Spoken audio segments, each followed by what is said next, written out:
back to Physics with Ben. This is a continuation on the marathon calculations on Hooke's law, the fifth and the last video series on this particular topic, the calculations. You will have to click in the description box below to find the link to the first, second, third, and fourth series. Don't forget to subscribe, like, comment, and share. Support and promote this with Ben in your own little way. This is a very, very technical question. It looks like experimental. I would love to pause a while to tell you something here before I proceed. You see all the calculations we have done from the first video series to this particular one, especially this particular question I'm about to solve right now. I would love you to take note of all the equations and the way I solve the questions, because the next video series will be the practical aspects of Hooke's law. And if you don't understand all this, how will you go about it? So let's go straight to the point. Use the data in the table below to determine the length x of a wire, assuming Hooke's law is obeyed. If Hooke's law is obeyed,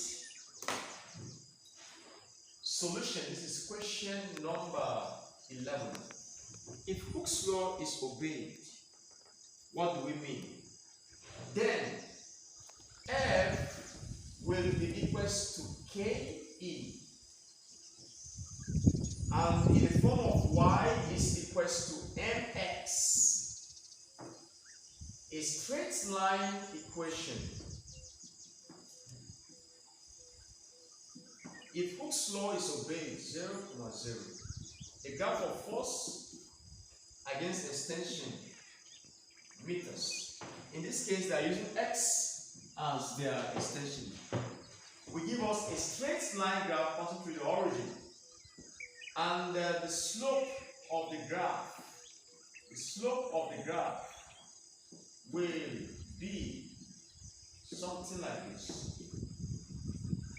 Where here's your F2, here's your F1, here's your E1, and here's your E2.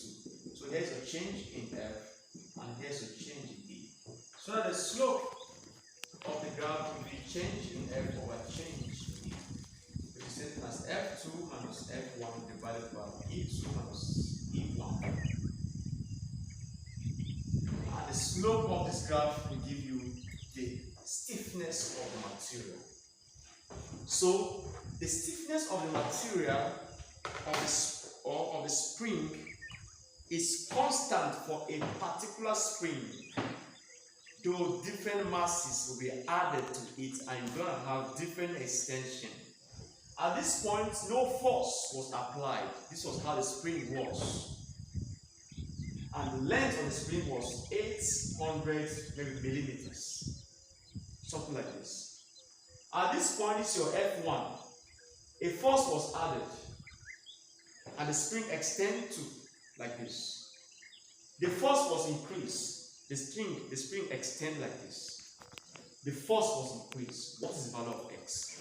So we need to find the stiffness, the elastic constant of the spring before we're going to look for x. So we write that from here, from this equation. This is our F1, this is our F2, and this is our F3. So we pick this value or this value to find our K, and then use that K to find this. So for the sake of this video, I will pick this value. So we have that our F1, which is our F1, is equal to our K E1. But in this case, they are using x, so let's use x again. K x1. Good. So we make K the subject of the formula from here. So this implies that our K is equal to F1 over x1. In this case, our F1 is 5.00 Newton. And then our x1 is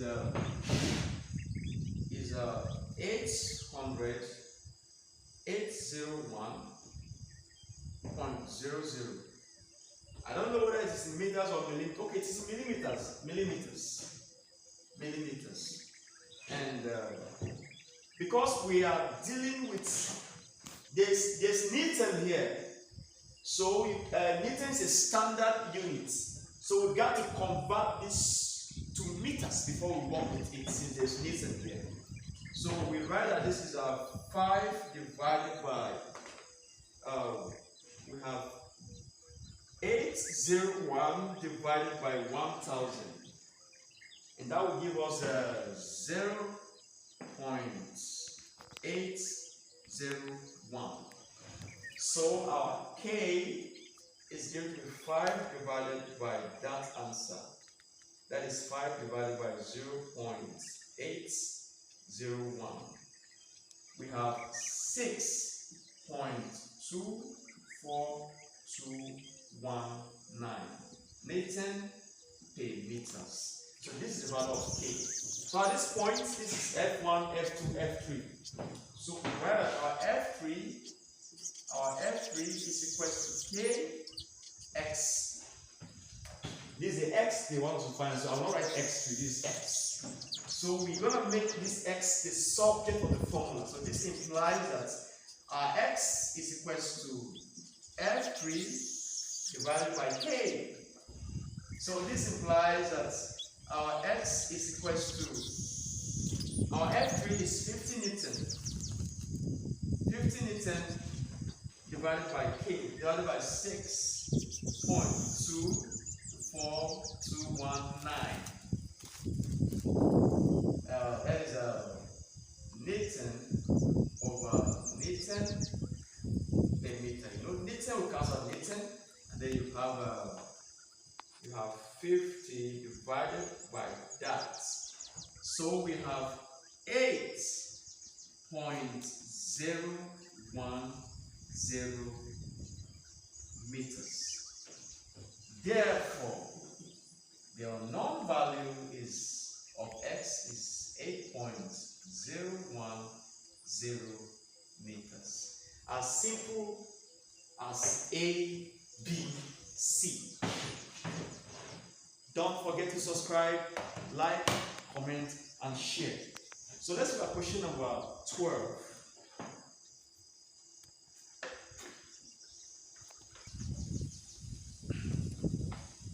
Question number 12 is also a class activity. I would love you to look at question number 12 and do justice to it. I'm expecting to see all your answers in the comment box. I don't want you guys to have any phobia when you encounter any question in Hooke's law in your external examinations. So question number 12 is also a class activity. So we want to look at this question. Question number 13. State Hooke's law. Hooke's law states that. Drop it in the comment box. Let me see your views on it. State Hooke's law in the comment box. I don't want to state it here right now. I have produced a video on that. Go and watch that video and comment in the comment box and state Hooke's law for me. However, mathematically you have F is equal to, I won't write it. So help me state Hooke's law in the comment box. Let me see your view. So I want to solve a different question about 13. B. I will solve the B part of it. A stone, let's do it together. A stone of mass 5 grams is projected with a rubber catapult. If the catapult is stretched through a distance of 7 cm by an average force of 70 Newton, calculate the instantaneous velocity of the stone when released. I love this question. And with this question, we shall come to the end of all the calculations in Hooke's law. See why I'm smiling? A very, very technical but simple question. This question is coming from the law of conservation of mechanical energy. The law states, in a closed or isolated system, mechanical energy is not lost, but it is transferred from kinetic to mechanical energy or mechanical to kinetic energy and vice versa. And so when we write, and in this case, it is elastic potential energy. So the elastic potential energy is converted to kinetic energy of the stone, of the rubber band, and then vice versa. So we write that the mass of the stone, this is question number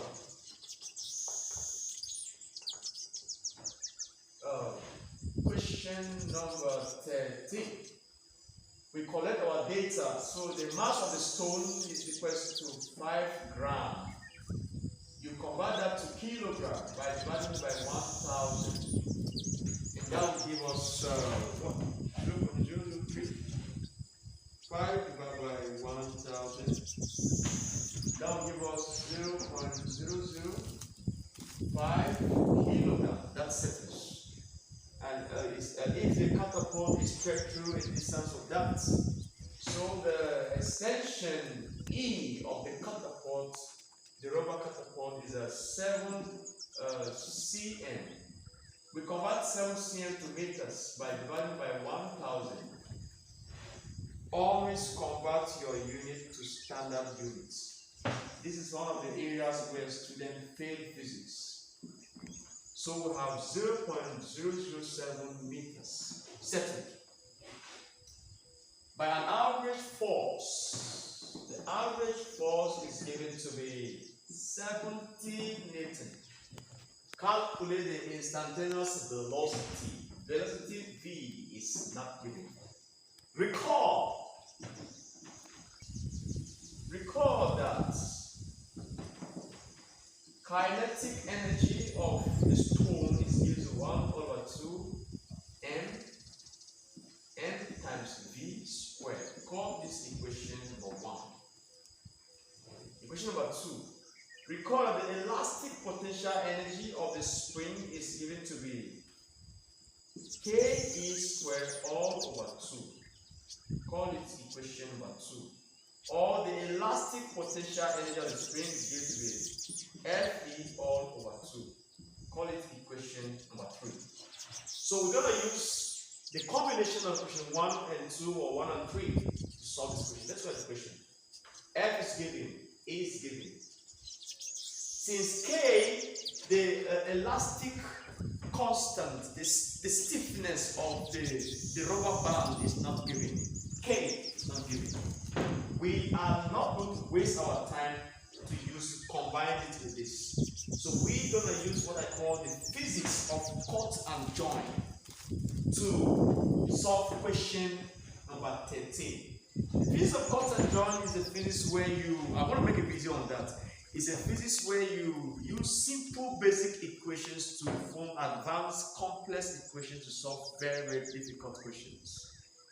You do that when you equate one equation with another. I will do a video that explains what I mean by the physics of cut and join. Watch out for that video. So we're gonna equate equation 1 with equation number 3. I said that again. We are going to equate equation 1 with equation number 3. So this implies that Ke is equal to what? Pe. Call this equation number 4. So this implies that half NV squared is equals to what? Equals to Fe all over 2. Call it equation number 5.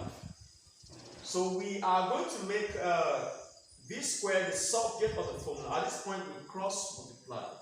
So we have 2Fe is equals to 2Fe is equals to 2mv squared. This 2 will go with this 2. So this implies that this is 2Fe. This implies that our Fe is equals to what? mv squared. We are already looking for mv squared, so we're going to make v a sub to the formula. So this implies that we twisted our nv squared is given to be Fe. So we divide both sides by m, so that our v squared is equal to Fe all over m. So So our V is equal to this root, the root of FE all over N. I'll have to take this up here. So we write that our V is equal to the root of FE all over, the big root of FE all over N. At this point we substitute. So we write that root, our F is 70 Newton. 70 times E, our E is 0.007 divided by M. Our M is what? 0.005. So if you do that correctly, V is equal to the root of what? Our V is given to be 70 times 0.007. That will give us 0.49 divided by 0.005. 0.49 divided by 0.005.